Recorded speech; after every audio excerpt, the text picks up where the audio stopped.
Bonjour Monsieur Koskas. Bonjour. Content d'être ici au 101e Salon de Bruxelles sur le stand Citroën. Bienvenue. Merci. Vous êtes donc le directeur général de Citroën depuis mars 2023, est-ce que c'est exact?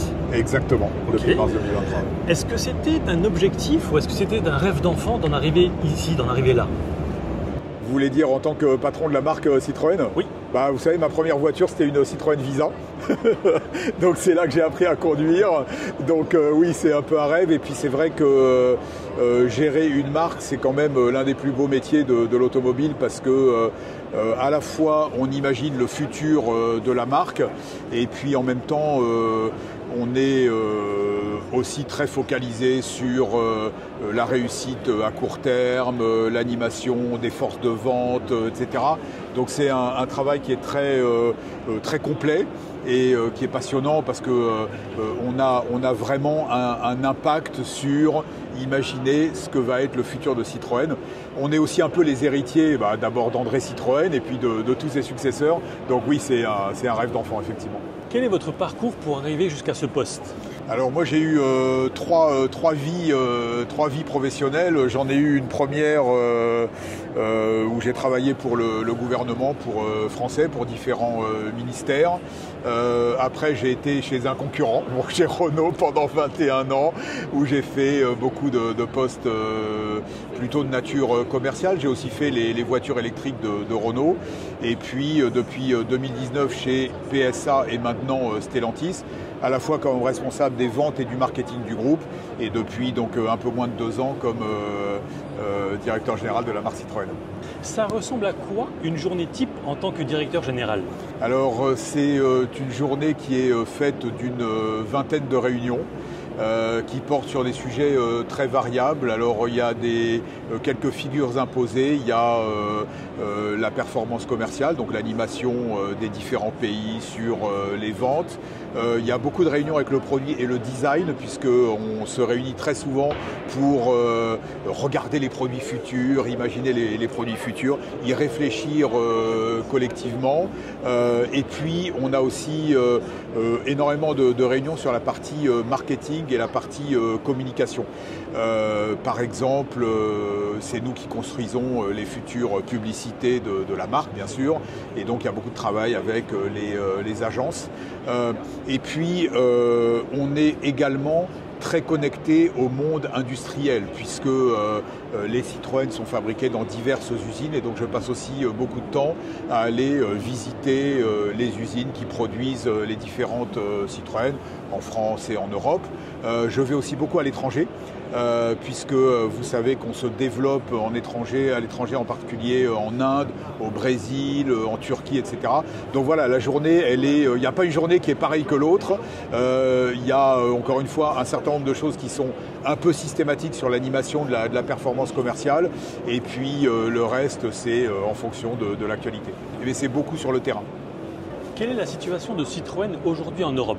Alors aujourd'hui, on a eu une année 2024, on va dire, de transition puisque on est passé de l'ancienne génération de produits à la nouvelle génération de produits.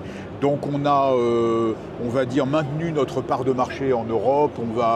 On a réalisé à peu près 3,5% de part de marché en Europe pendant l'année 2024. Et là, on est parti en 2025 sur une offensive produit puisque et on le voit au Salon de Bruxelles aujourd'hui, toutes les voitures qu'on présente sont nouvelles, c'est-à-dire qu'on a une gamme qui est 100% renouvelée, qui est maintenant présente dans les showrooms. Donc l'année 2025, c'est l'année de l'offensive pour Citroën, puisque on présente avec C3 Aircross, C4, C5 Aircross, une gamme entièrement renouvelée. Et justement, ça tombe très bien, puisque quelles sont les orientations de la marque d'ici 5 à 10 ans? Alors on est... un point qui est très important et qu'on a voulu faire depuis 2 ans, c'est de clarifier ce qu'est la marque Citroën. Et on est maintenant hyper clair sur ce qu'est la marque Citroën. La marque Citroën, c'est une marque populaire, c'est-à-dire une marque abordable pour les clients.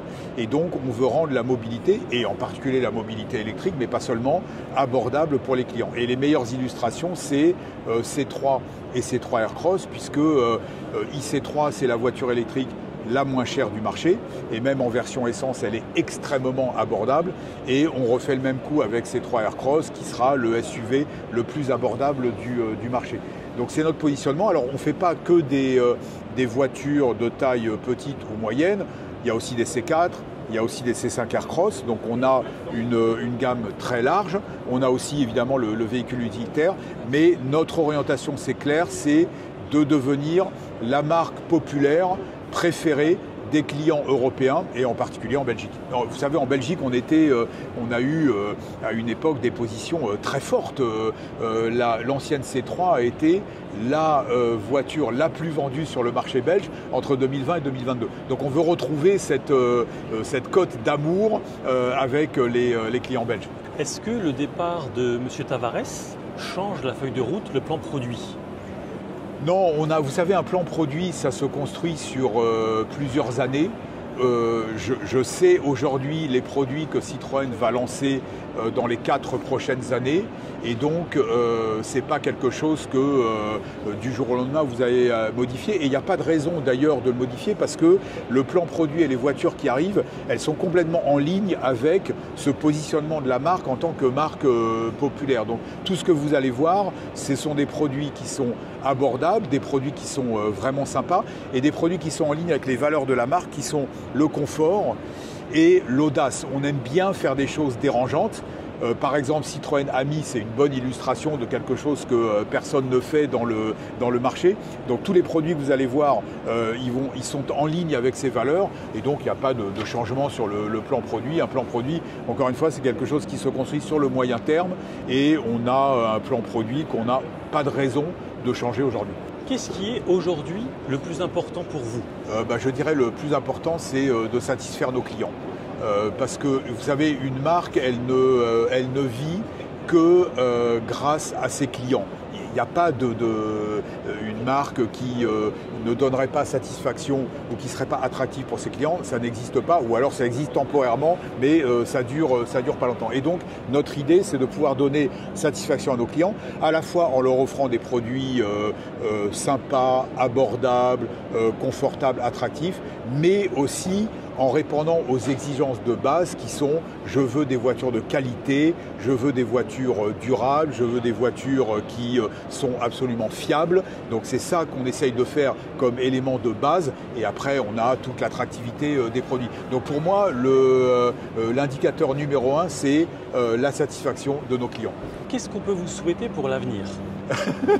Je pense que vous pouvez me souhaiter que la marque Citroën rencontre beaucoup de succès auprès de ses clients. Alors ça se traduit par des chiffres. Vous voyez, je vous ai dit qu'on était à 3,5% de part de marché l'an dernier. On veut aller à 4 et ensuite on veut aller à 5. Donc c'est ce que vous pouvez me souhaiter, c'est que la marque Citroën soit reconnue comme une marque populaire et aimée de la part de ses clients, et qu'après ça se traduise évidemment dans les chiffres de vente. Très bien. Et dernière chose, est-ce que vous souhaiteriez ajouter quelque chose sur la marque et votre présence ici à Bruxelles? Alors d'abord, on sera ravis que beaucoup de clients viennent voir le stand Citroën, qui est un très beau stand. Vous savez qu'on adore le salon de Bruxelles parce que c'est l'un des plus beaux salons automobiles et qui attire énormément de clients. Même quand vous comparez par rapport à d'autres salons, c'est juste incroyable. Donc il y a un amour de l'automobile de la part des clients belges. Donc c'est un élément très important pour nous, et donc on sera ravis d'accueillir beaucoup de clients, le plus possible, sur le stand Citroën, parce qu'ils auront l'occasion de voir un Citroën qu'ils ne connaissent pas. Il y a pour beaucoup de clients l'ensemble des voitures qu'ils vont voir ici sur le stand qui sont derrière moi, tout est nouveau, ils ne l'ont jamais vu. Et donc c'est vraiment un moment de découverte sympa. Bon, alors en plus ils seront accompagnés, les informants seront là pour les aider, etc. Donc venez voir le stand Citroën. Parfait, eh bien écoutez, merci beaucoup pour votre temps. Excellente journée et une très bonne continuation. Merci beaucoup. Merci à vous. Merci. Au revoir.